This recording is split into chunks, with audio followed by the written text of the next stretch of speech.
Writing 394 students, in the discussion Critiquing a Bad News Letter, Parts 1 and 2, this article by Smart, Hicks, and Melton was referred to. This video is going to take you through this article and the points that the authors want to get across.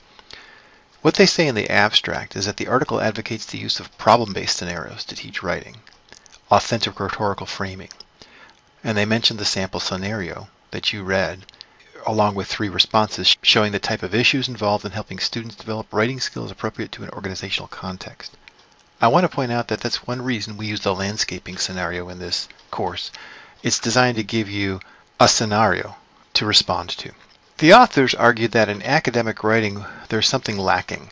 Students are often asked to write for the purpose of showing an instructor how much they know about a certain topic. And they mentioned that this is appropriate in an academic setting, but then they discuss college-level business communication textbooks. They argued that these textbooks focus on specific types of documents, such as the most common business letters, or good news, or bad news, or persuasive or informative letters, etc. Novice writers may come away from a business communication course feeling that they need only find the right format or template for a particular writing situation to ensure effective communication. The authors argue that students learn to use a fill-in-the-blank approach for a generic audience. That's the author's critique of some business communication textbooks. Before the particular scenario about Flash Express, the authors write, the following section provides a sample scenario that is appropriate to use in a variety of situations.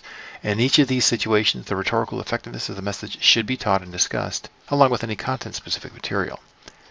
They mention that after the sample scenario, 3 examples of student responses are given. And you've read the scenario. In your role as a credit manager, you're going to write a letter to Todd Riley, a 17-year-old underage applicant. The authors mention that documents will differ in content and style depending on whether the audience is sympathetic or non-sympathetic, whether this is a first communication or the last of a series of multiple interactions, and whether the purpose is to inform, persuade, or entertain. So critical thinking is required. This is the first response you read in part 1 of the discussion post. The credit manager writes, we're appreciative of your interest. Your business is important to us. Unfortunately, due to existing laws, we can't issue you a credit card without an adult co-signing. The adult acts as a guarantor. If you would like to be considered for a flashcard credit card, you must fill out the enclosed application. I'm really very sorry for all this extra work. Have a good day. The authors mention that this response characterizes novice writers and writers who are trying to adhere to a traditional bad newsletter organizational strategy. The indirect beginning or buffer, the explanation, and then the refusal, and then the pleasant ending or hopeful ending. They argue that too great a focus on organizational strategy or predefined format results in this type of a response. It's important to ask, is it really bad news that's being conveyed in this situation? Who's the audience? Are there multiple audiences? What language is appropriate for the audiences? Although Todd is likely viewed as the primary audience, his parents or someone else who could serve as a guarantor could be an additional critical audience to consider. Whether the term guarantor should be used is also questioned, as well as some other issues. Response number 2 says, thank you for your credit card application to Flash Express. It pleases us to receive a credit application from a responsible young person. We value your interest. Regrettably, after the paragraph break, legalities prevent Flash Express from creating a credit account. You have 2 options, and the 2 options are bulleted. So it's an improvement. The applicant's first name is used. A positive spin is put under the letter. Negative or confusing details, such as guarantor, have been eliminated.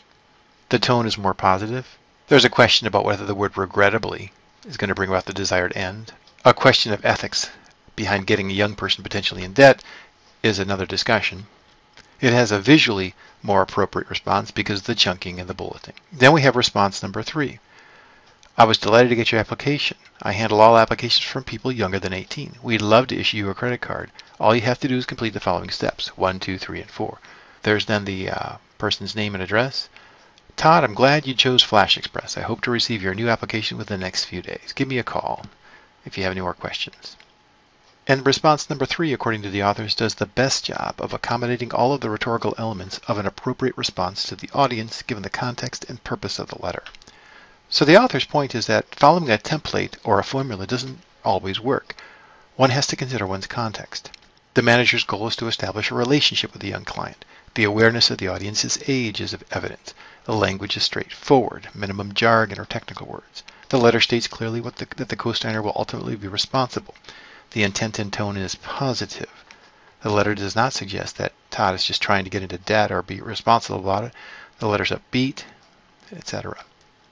My point in taking you through this article is to show that audience and context matters, and some textbooks might recommend a certain template or formula at writing a particular type of letter, but always analyze, for example, in this case, is this truly a bad news scenario?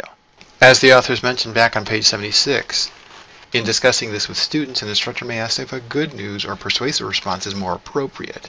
You can get a card, but there are some additional things you must do. So is this truly a bad news scenario? And that's the point that I wanted to bring out too, is that some scenarios might look like a bad news scenario, but they can really be viewed as other types of scenarios. So applying a formula might not work. I hope this has been helpful in taking you through the article. Thanks very much.